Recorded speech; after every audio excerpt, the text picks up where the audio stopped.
வணக்கம். நான் ஸ்ரீரங்கம் ரவி உங்களோட பேசிட்டு இருக்கேன். இது மார்ச் மாத பலன்கள். மிதுன ராசி. மிதுன ராசி நேயர்களை பொறுத்த வரைக்கும் உங்க ராசிநாதனான புதன் 10ஆம் வீட்டில் சுக்கிரனோட சேர்ந்து உட்கார்றார். சுக்கிரன் உச்சன், புதன் நீச்சன். அப்ப நீச்ச பங்க ராஜயோகம்னு பேரு. இருவரும் போட்டி போட்டுட்டு நன்மைகளை செய்வாங்க. அப்படி அவங்க நன்மைகளை செய்யறதுக்கு முக்கியமான ஒரு விஷயம் என்னவா இருக்கு? அது 10ஆம் வீடாக இருக்கு. 10ஆம் வீடுன்னு சொன்னால் கெரியர், தொழில். அப்போ தொழிலில் உங்களுக்கு சில சிக்கல்கள் இருந்தால் கூட மிகப்பெரிய மாற்றங்கள் நிகழக்கூடிய ஒரு காலம். உங்களுடைய வெற்றி வாய்ப்பை ஒருவராலும் தடுக்க கூட முடியாது. எல்லாத்தையும் மீறிண்டு வரும் அந்த வெற்றி. அதோடு இல்லாமல் பதவி உயர்வு, நான் வெளிநாட்டில் போய் ஒரு வேலைக்கு சேரணும், இதெல்லாம் நீங்கள் எதிர்பார்த்தீங்கன்னா அவ்வளவும் நடக்கக்கூடிய ஒரு காலம். வேலையில் சில நேரங்களில் சுக்கிரன் சம்மந்தப்படும் போது இந்த திரைப்படத்துறை, மாஸ் மீடியா இதெல்லாம் சம்மந்தப்பட்டவங்களுக்கு எதிர்பாராத ஒரு நல்ல வாய்ப்புகள். அப்போ இந்த நேரத்தில் நீங்கள் ஈடுபடக்கூடிய தொழிலில் உங்களுடைய ஒரு கிரியேஷன் அது ரொம்ப பிரமாதமாக வெளியில் வரும்.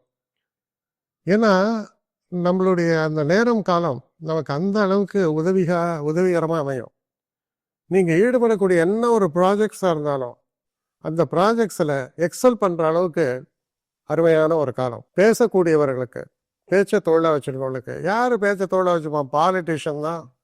இப்போ மிதுன ராசியில் உட்காந்துன்னு ஒரு பாலிட்டிஷியனோ இல்லை ஒரு ஸ்போக்ஸ் பர்சனோ எந்த கட்சியாக வேணா இருக்கலாம். நீங்கள் பேசுகிறது ரொம்ப ஒரு ரீச்சபிலிட்டி சொல்லுவோம். அந்த ரீச்சபிலிட்டி பிரமாதமாக இருக்கும் நீங்கள் பேசக்கூடிய ரீச்சபிலிட்டி. ஏன்னா வாக்கு வன்மை மிக தெளிவாகவும் சிறப்பாகவும் விளங்கக்கூடிய ஒரு காலம். ஹெல்த்து அப்படின்னு பார்த்தீங்கன்னா 6க்கும் 11க்கும் உடையவர் தான் செவ்வாய். அவர் உங்கள் ராசியில் இருக்கார். ஹெல்த்தில் மட்டும் கொஞ்சம் கூடுதல் கவனம் வேண்டும். சில பேருக்கு அடிவேறு சம்மந்தப்பட்ட தொந்தரவுகள் இதெல்லாம் இருக்கவும் கொஞ்சம் கூடுதல் கவனத்தோடு செயல்படுறது அவசியம். ஆனால் ரொம்ப சிறப்பான காலம்தான். மற்றபடி படிக்கக்கூடிய மாணவர்களை பற்றி என்ன பார்த்தா, உங்கள் ராசிநாதன் நீச்சபங்க ராஜயோகத்தில் இருக்கிறார் 10ஆம் வீட்டு. அப்போ என்ன அர்த்தம்? நீங்கள் ஒரு ப்ரிப்பரேஷனில் போவீங்க எக்ஸாமினேஷனுக்கு. அந்த ப்ரிப்பரேஷனில் அங்கே போய் பார்த்தீங்கன்னா அப்போ எப்போவுமே என்ன பண்ணுவோம், நமக்கு எப்போவுமே படிக்கிற காலத்தில் இதெல்லாம் ரொம்ப டஃப்பு, இல்லை பாதி எனக்கு புரியாது, ஐயோ இதெல்லாம் கேள்வி வராமல் இருக்கணும் தெய்வமே அப்படின்னு போவீங்க. அப்போல்லாம் அதில் ஒரு கேள்வியும் வராது. நீங்கள் படித்த சப்ஜெக்ட்டு ரொம்ப அலட்சியமாக இதை ஹேண்டில் பண்ணுறேன்னு நீங்கள் நினைக்கிற விஷயமாக வரும்.